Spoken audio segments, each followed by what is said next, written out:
So today is my 3-week anniversary of doing daily cold exposure sessions. I've been going to cryotherapy almost every day. I've been taking cold showers every day, and I have done 2 cold water immersions in the last 3 weeks. Now, I have always been a cold water wimp. If you ask me to jump into a cold swimming pool or jump into the ocean when it's cold or even take a cold shower, I don't like to do that.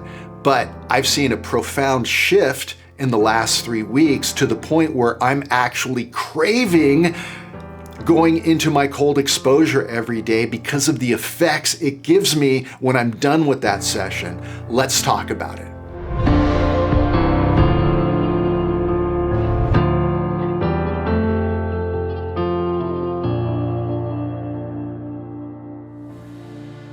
As always, don't forget that I've got some instructional courses at rickellis.com.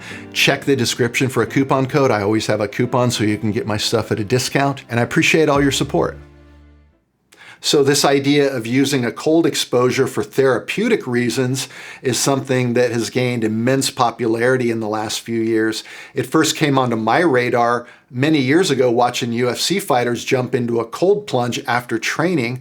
It was believed that the reason to do that was for the anti-inflammatory effect. If you can reduce inflammation, it means your recovery is faster. If you can recover faster, it means you can train harder and train more frequently.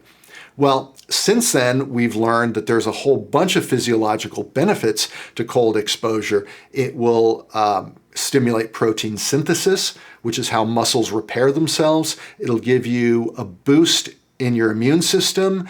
It will give you an adrenaline surge.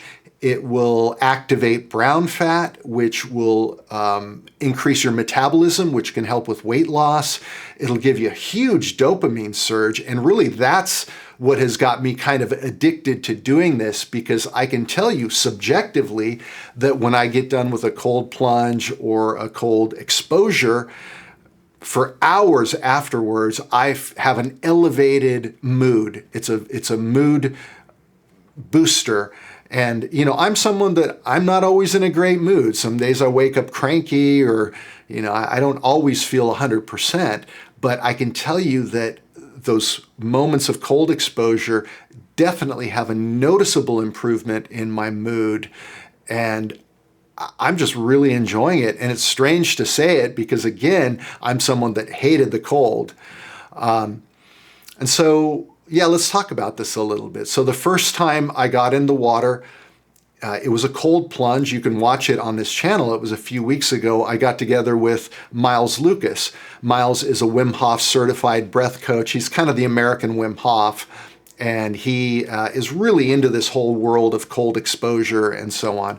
And so he put a bunch of ice in his tank to give me the newbie experience. He dropped it to about 36 degrees. I've done that twice now. I've been in a tank that's in the mid-30s, and it's a little too cold, to be honest. You don't need to get into water that's on the edge of freezing in order to get those therapeutic benefits. You just need the water to be uncomfortable. It needs to be uncomfortable enough that if you stayed in there for any real length of time, you might start shivering, but not so uncomfortable that it's dangerous. And a cold shower can be cold enough.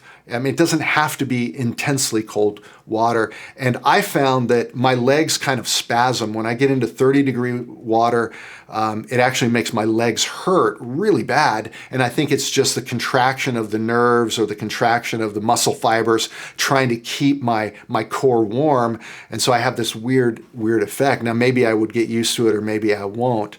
But my only point is you don't need 33-degree or 36-degree water to do that.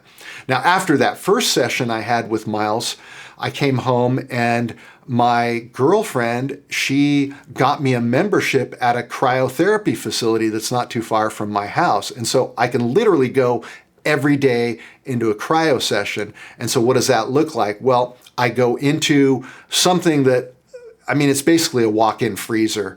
And they keep it at like -40 or -50 degrees or something like that. It's very, very cold in there. Now, water conducts cold has a cold transfer into your skin that's many times faster than air does. So when you get into something like a walk-in freezer, it's cold, and your body initially says, whoa, this is really cold. I don't know if I want to get in here. But it's much easier than getting into a cold water plunge, I can tell you that. And because it's a little bit easier, typically you're going to stay in the cryo environment a little longer than you would stay in the water. The 2 times I did the water plunge, I stayed in 2 minutes, which was enough. I was suffering enough at 36 degrees. When I do my cryo sessions, typically I started out by doing 3 minutes, and then I got up to 4 minutes, and then 5 minutes, and 6 minutes, and I did a session this morning. I did about 6.5 minutes. And honestly, it felt fine. I was starting to shiver a little toward the end. Your skin starts to hurt a little. It feels like maybe you're starting to get the beginnings of a little bit of frostbite on your skin.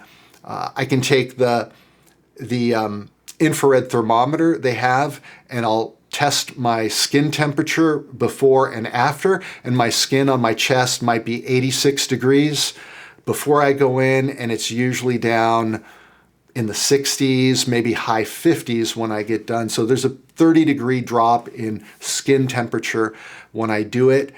And then I go outside, and on my walk home, if it's a sunny day, man, I just feel fantastic. It feels absolutely incredible. Again, it's the dopamine that I'm really chasing now, because it really does affect my mood in a very positive way. And because I started doing that every day, I've started taking cold showers. Now, granted, I live in San Diego. The cold water isn't that cold, but it's all relative, right?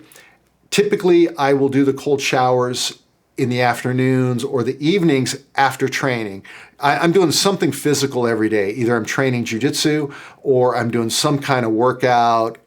I live in the hills here in San Diego, and I'll go for a 3-mile hike, walk, jog, run, sprint, depending on how I feel. I'll go off and do those every other day, or I'll go to the park and do some calisthenics, or I'll do my kettlebells, or I've got stuff I do. So almost every day I'm doing something physical where I'm sweating, and then I'll jump in the shower at normal temperature, warm shower. I'll lather up, and then boom, turn it all the way to cold, and I'll try to stay there for at least 3 minutes, maybe longer, especially hitting the face, the head, the neck, getting into that breath work.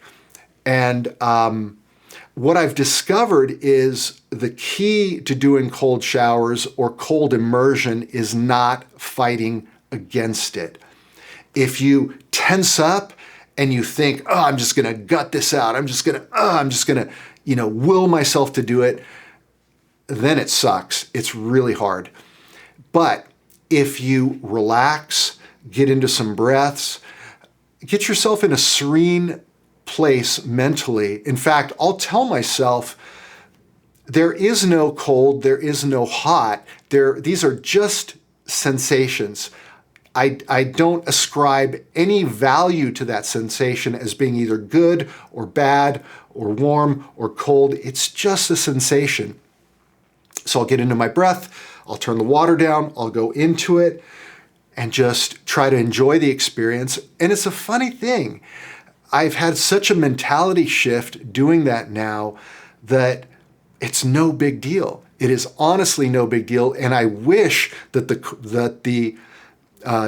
I wish the water temperature in San Diego was a little colder, because it's really no big deal now to get into a cold shower, whereas it used to be kind of tough. I mentioned the dopamine surge you get after a cold exposure.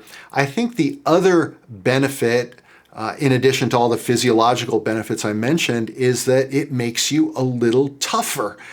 There are plenty of mornings when I walk over to the cryo facility and I am not in the mood to get in a cold tank. I'm toasty warm and I don't feel like getting cold. But the act of doing it and willing yourself to do it and saying, no, it doesn't matter. I'm going to do something that's uncomfortable and it's fine. The act of doing that, I think, can help you become a little more resilient, a little more comfortable being uncomfortable, and that's a benefit of jiu-jitsu as well. You're doing something difficult and there's a lot of discomfort there that you have to learn to be okay with, and that's going to toughen you up. It's going to make you more resilient, develop more grit, and all those attributes that you want as a human being, right? And so I plan to keep doing this as a lifestyle. I've seen the light, as they say, and the dopamine surge is real. I'm finding myself chasing that a little bit, and I've already had my cryo session this morning. I'm going to do a cold shower probably tonight after I go work out this afternoon. And so I encourage you to maybe look into these modalities. If you want to do a real deep dive on this subject, go watch Andrew Huberman's podcast. He talks 2.5 hours and he gets so into the weeds on this stuff. And it's pretty fascinating. He's a good guy to follow. Gary Brecka talks a lot about cold immersion. A lot of people are talking about it these days. So check it out, give it a try, and let me know in the comments if you take cold showers, if you do plunges, and how you're doing with that. And we will talk next time.